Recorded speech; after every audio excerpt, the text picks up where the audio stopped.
Hi, welcome to part two of the reading from Nomad's Land. I do hope you enjoyed the first part, and apologies that I couldn't do it last week. I was a bit sick, but here I am back with part two. Um, so the reading from a novel uh, is always a challenging thing to read from a novel. What parts do you read? What parts do you leave out? How do you not give away too much so that people are encouraged to read the book for themselves, hopefully buy the book too. So here is the background of what has happened so far, just to catch you up with that. That Shana, a young girl who is from the north of India, a Kashmiri Pandit girl, is uh, has been forced to go to a school, uh, new school. She doesn't know anyone there. She's very scared. She's also suffered a lot of trauma because her father has been killed in the Kashmir Valley, and they have become refugees in their own country. They are refugees, and that's, I think, a particular kind of tragedy. Um, Pema, the other character, main character in the book, is from a tribe who I have actually made up, um, taking threads from various different displaced tribes. And um, they are now in a situation where they are going to, the two of them are on the school bus going to school for the very first time. Shana is very shy and Pema is very outgoing. Shana had never thought that she had a perfect life. She was never good at her studies particularly, but she had a few friends and she had music, but that was no longer allowed. From where she stood today, that past sure did seem like a perfect life to her. Instead, she stood today at a bus stop, waiting to get into a bus that would take her to her new life. What is that new life? And she's frightened. She'd been so angry with her mother that she had refused. She'd been so angry with her mother because her mother has sort of checked out of life. So Shana refused to go in and say goodbye to her mother when she has to leave. She doesn't know I'm here, so she won't know that I'm gone, is what she thought. Her grandmother was not happy about this at all. In the bus now, Shana finds herself next to this tribal-looking girl who she doesn't know, but she has introduced herself as Pema. This Pema girl talked a lot, considering that she was new too. Shana couldn't help admiring her. How could she be so confident? Shana was glad to have someone, though. It made her feel less alone. Even though they seemed total opposites, this girl was friendly and chatty and confident. And most of all, she had wanted to come to this school. In fact, she had wanted to be a full boarder, stay in the boarding school the whole time, the whole term. Shana, though, had been so reluctant and resentful of her grandparents who made her become a weekly boarder. She tried to catch a bit of the other girl's enthusiasm, ride on its waves.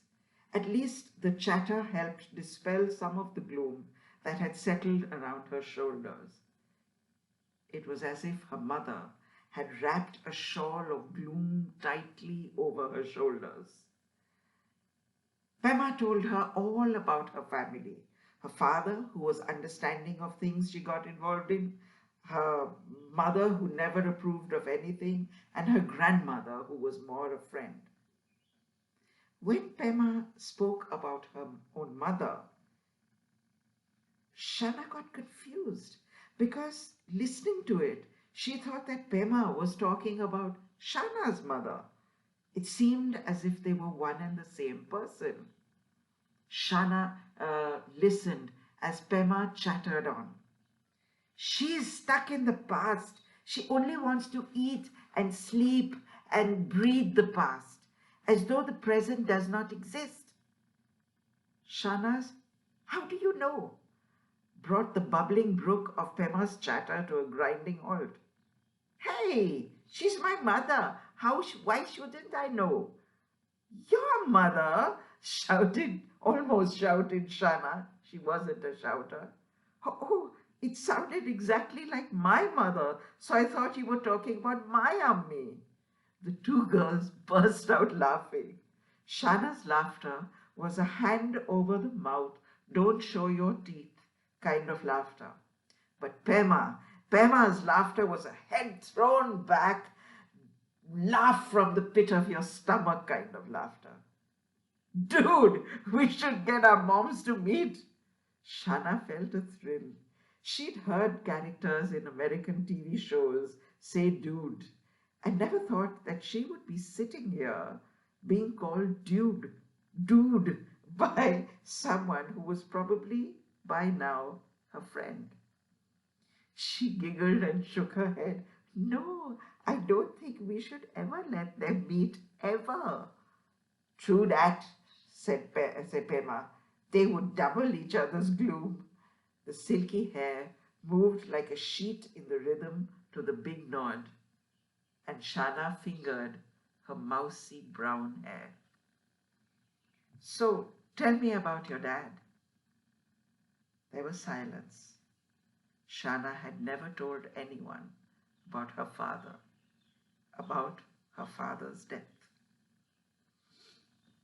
And I'm going to skip forward a little bit,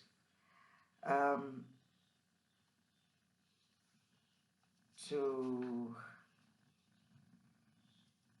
when they are in school now and they are sharing a room with Hawk and Shireen, two girls, of course, who they don't know.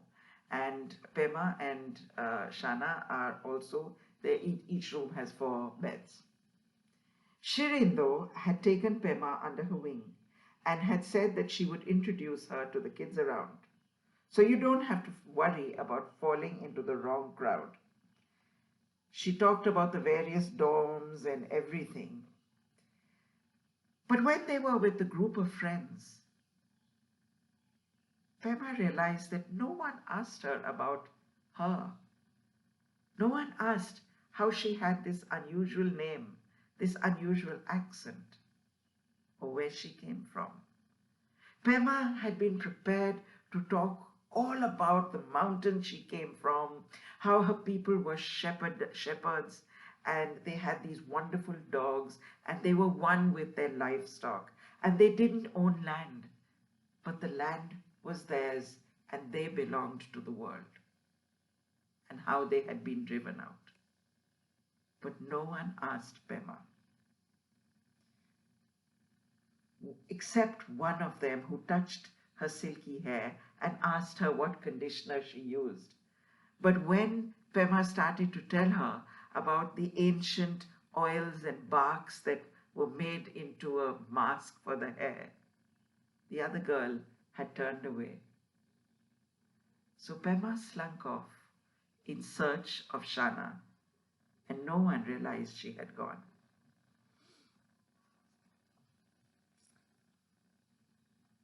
Back home now. Again, I'm skipping and skipping because, as I said, a novel, you can't read the whole thing. So this is back home, Pema, who sleeps in the room with her grandma. Late one night, Pema sat up, rubbing her grandma's chest with balm, inhaling the medicated steam that was now a permanent fixture in their room. She saw her struggling to say something.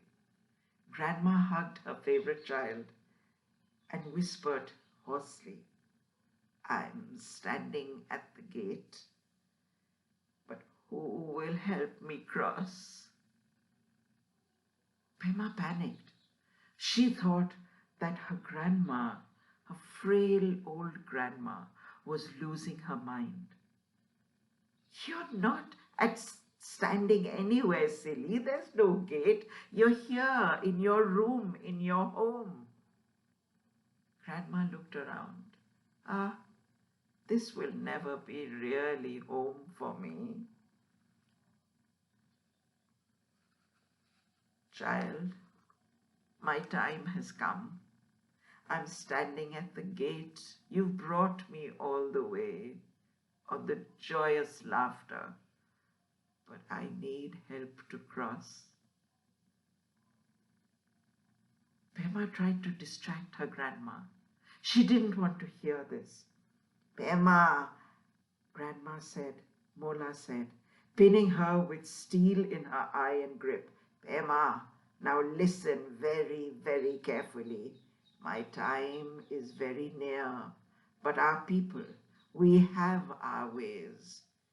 When we are born with a certain number of breaths, and we must breathe our quota until we have one left, just one.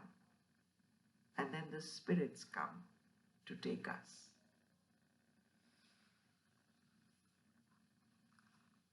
Pema, in our old ways, we have the custom of breathtakers. The word breathtakers sent a shudder down Pema's spine. She looked down, but her grandma shook her again. Pema, Pema, listen to me. Please, I need your help. Pema remembered the promise that she had made to her grandma. If she ever needed help, she would be there. Pema didn't want to know more about these breathtakers. She knew that the Khushavans were people who kept their word, and she knew she would have to keep hers. And again, jumping ahead to Pema's promise. The wheezing subsided. Pema was thankful that the inhaler had done its job for now. Sleep, Mola. We'll talk in the morning. No, no, I need to talk now. Your parents don't need to hear of this. They're against it. A secret. Wow, Mola, you're so cool. Not cool, my little one. I'm too cold. They laughed, though quietly. Pema's grandma well knew that these young ones used the word cool as a compliment. But her face settled back into worry lines immediately. My darling Pema child, I'm too old now. The cold has seeped into my bones so that nothing and no one can warm me up again. Immediately, Pema started rearranging the blankets, but Mola shook her by her shoulders. Stop! Just stop, child. I need you to listen, and listen carefully. And Pema knew heart of hearts what her Mola was going to say. I stand here at this threshold.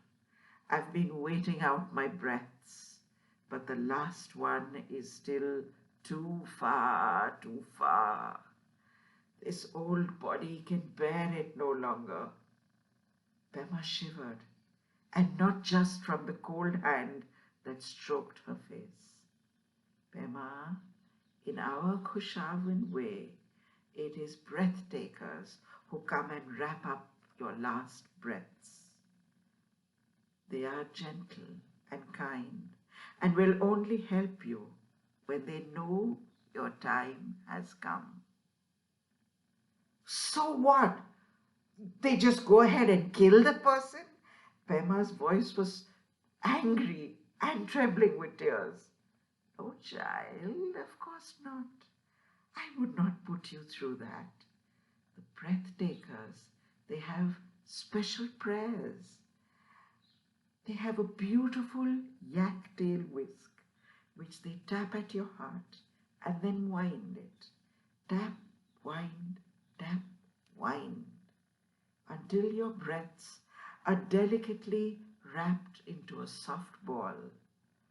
It is a kind and gentle way. But Mola, if you have breaths left, why wouldn't you want to live them out, Mola?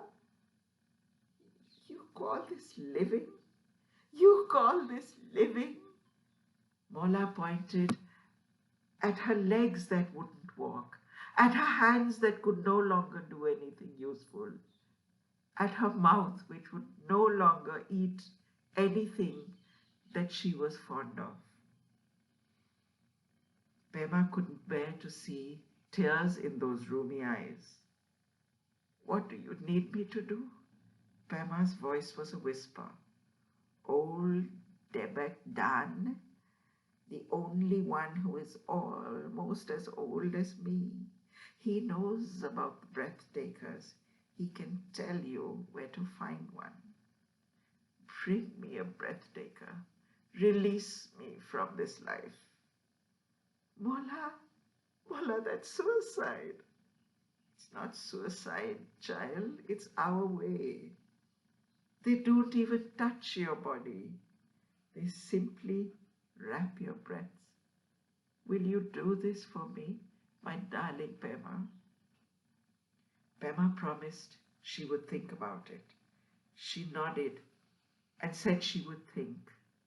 And Mola made her promise to think with an open heart and an open mind.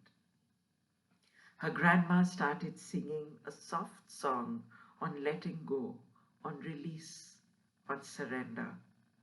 Pema no longer knew the language well, but she understood the mood of the song, of her long ago life of her people.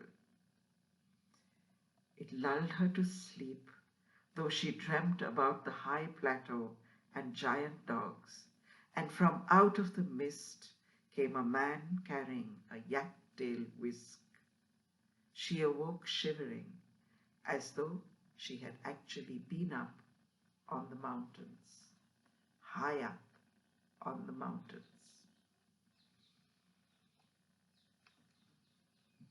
And then the story, of course, unfolds, and Pema goes to Debek Dan.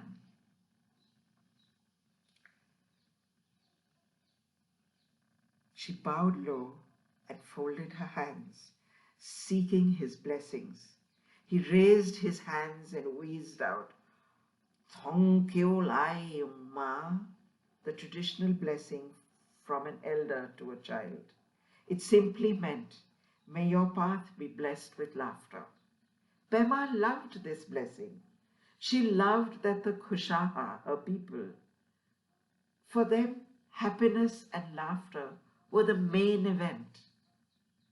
Life was lived to laugh. "Zio koela debekdan," Pema replied, "with your blessings." Luckily, Pema knew enough of her dying language to manage. "Debekdan, I come to you with a request from my Mola. She sends her best regards." "Breathtakers," he said, without Pema even needing to ask. "Yes. How did you know?" "Ah, I too am in search of them. If I knew where they were hiding, do you think I would be alive and talking to you today?" Even these few words were too much for Debek Dan. Debek Dan's daughter, Doyang, came in almost angry, treating her like an intruder. I'm sorry, said Pema, scrambling to her feet. Her daughter looked angry. Go, you must go. He cannot be disturbed like this." Debek Dan tried to reason, but a sharp "no" from Doyang shut down any possibility of conversation. Pema crept out, her heart sinking. she would have to leave empty-handed. She looked at her watch. If she didn't leave right now, she would miss her school bus. She felt torn. But Debek Dan had used a word. Where are the breathtakers hiding? Hiding. Why were they hiding? She needed to know. She needed to help free her grandma from this pain. Should she leave and go back to school and be a child? Or should she be a true Kushavan? More soon, I will read to you again another portion. I hope you enjoyed it. The book Nomad's Land, published by Speaking Tiger, is available on Amazon. I do hope that you would love to buy it and read it and share it with others. Thank you for listening.